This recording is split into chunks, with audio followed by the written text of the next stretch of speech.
یا دا زړه مې داسې درنه تور دی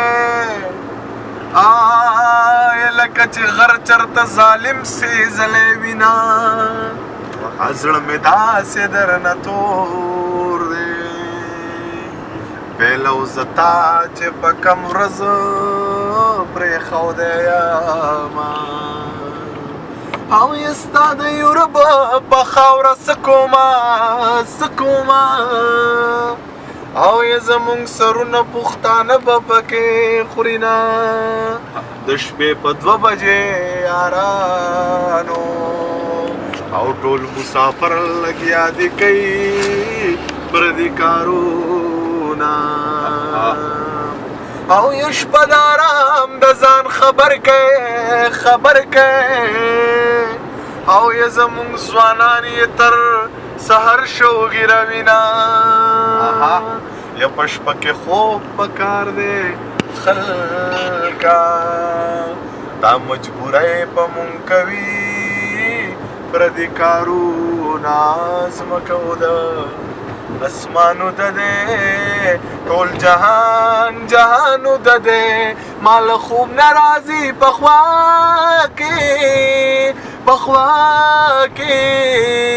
پخوا کې می جانانو د دی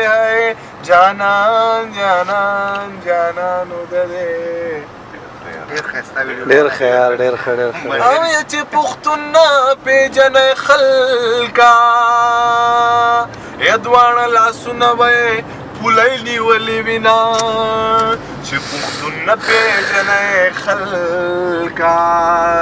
یا په مخ به تور تیر سری راغلی وینا او یا چې پښتون نه پیژنې خلکا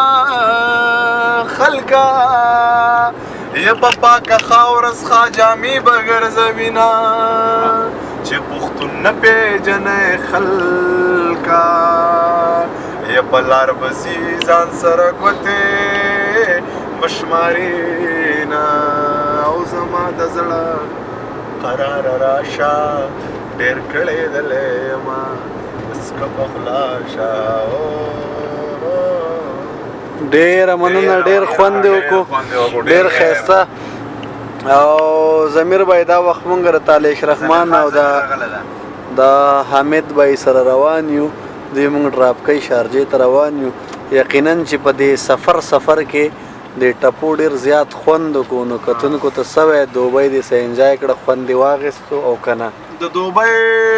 خوند خو به درته دومره ووایم چې بلډینګانو ته یې وګورم او روډ ته او د سیسټم ته یې وګورم زړه مې ښه چې پښتون ته پکې وګورم زړه دې خفه شي بیا مې زړه او اصل کې د مسافرو مینه خو دې وکته که نه درېیمه ورځ دې روانه ده څه وایې د مسافرو په هکله سم تعلیم کړي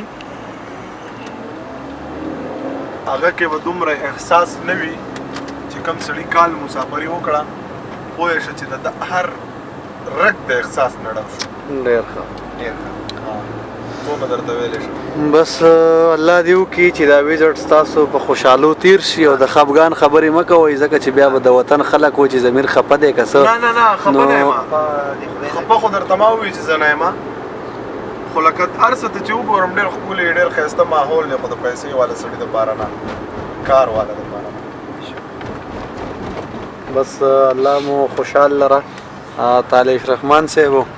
ته څه وایې ضمیر بهی راغی دوبۍ ته او روان دی در سره نو څه محسوس یې بس مونږ خو پخوا خاطر کې هم دا کیسه نه وه چې ضمیر خان به مونږ سره کیني او مونږ سره دا نه ګپ شپ لګوي او دا سفر به مونږ سره کوي خو بس زما